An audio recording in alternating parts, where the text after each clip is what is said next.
but automatically people think that if you're a person of faith, that you're miserable. When the opposite is true. But somehow there's this perception still in Ireland that you can't be a Catholic, you can't believe in God and be happy. You're carrying some weight of burden of guilt or shame, and that's you're in there. But in actual fact, to be fully alive as a human being, you need to be fully alive spiritually.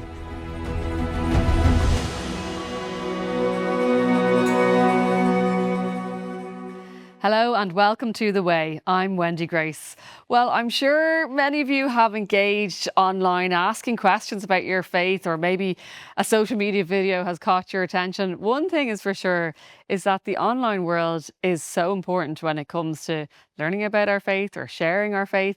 And there was a recent conference in Rome that was looking at this idea of the digital world and digital missionaries.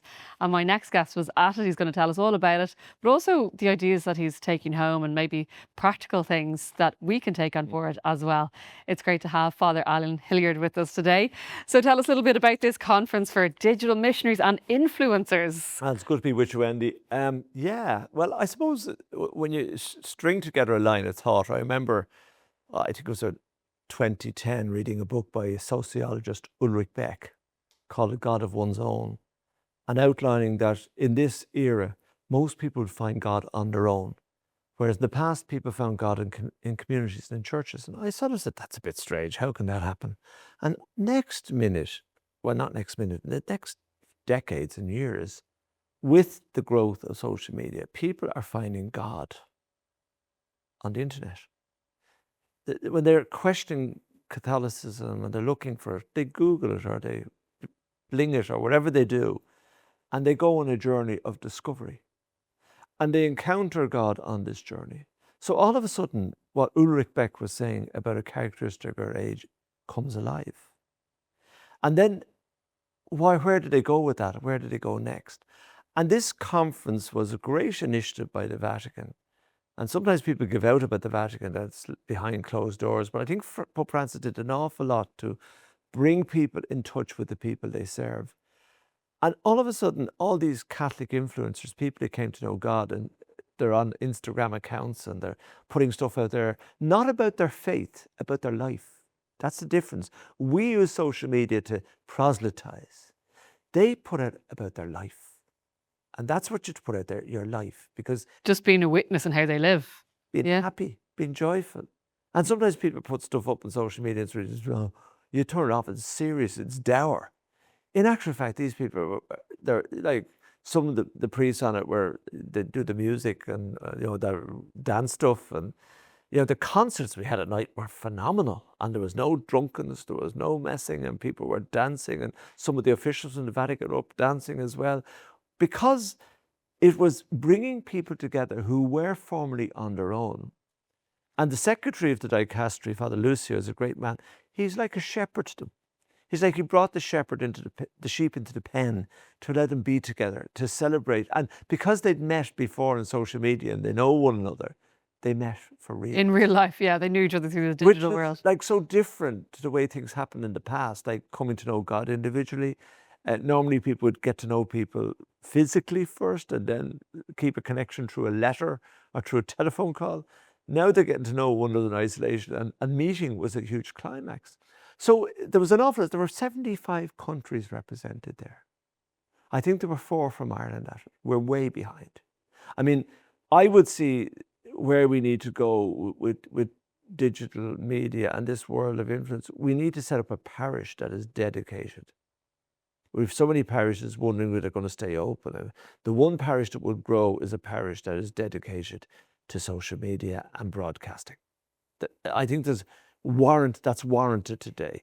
To stop messing around, we're dipping into it. Is that what you took away from Father Alan, that this is a really important space to be in? Very important space. People are finding God. They're not calling, maybe they're calling to churches, but they're really using their freedom.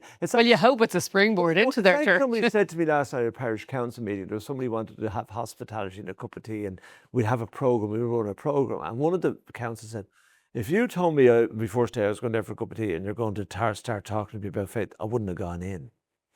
The internet is a great space for people to explore. As like Pope Francis says, you invite. The problem is that when people are invited, where do we bring them to? What do we get that they can grow and when they choose to be part of this community or explore further? How do we help them grow? And I think, a lot of the people, young people I've come to know in the last while who come to church, social media and the challenge of it is important. Like they come to understand God. They come to understand, like bringing some people to Glenstall, they looked up what a Benedictine is and they came and had conversations with me about it. So it's providing a pathway to explore, but we need to create a community around it as well. But it's about life. And also, the one thing we don't have in Ireland is the incredible joy people have of faith abroad. I don't know what we're selling them here, but where we're stuck, still there's remnants of Jansenism. But ultimately, people think that if you're a person of faith, that you're miserable. When the opposite is true. Yeah, Yeah. no, but somehow there's this perception still in Ireland that you can't be a Catholic, you can't believe in God and be happy. You're carrying some weight of burden of guilt or shame, and that's you're in there. But in actual fact, to be fully alive as a human being, you need to be fully alive spiritually.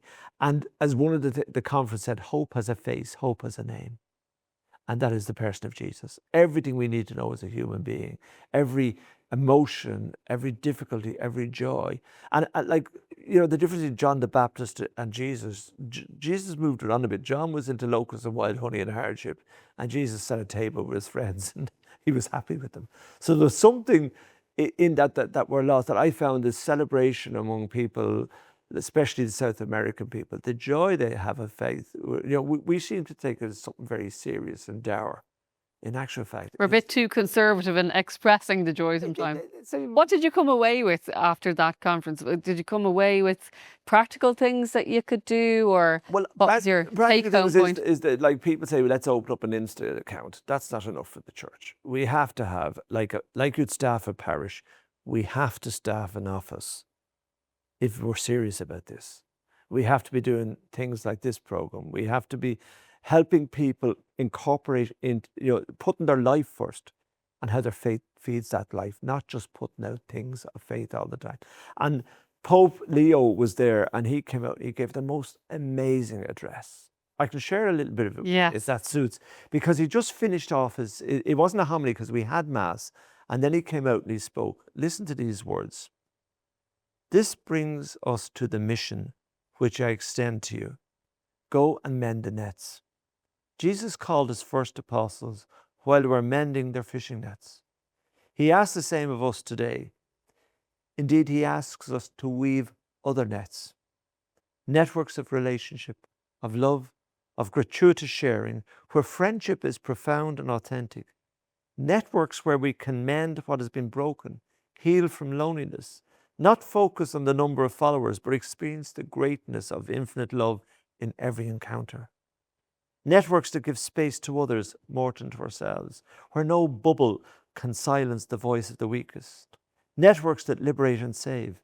Networks that help us rediscover the beauty of looking into each other's eyes. Networks of truth. In this way, every story of shared goodness will be a knot in a single immense network. The network of networks, the network of God. Wow. Well, we have to end there because we can't really put it better than Pope Leo's wisdom. Thanks so much for being with us on The Way today. And Father Alan, thank you for being with us as well.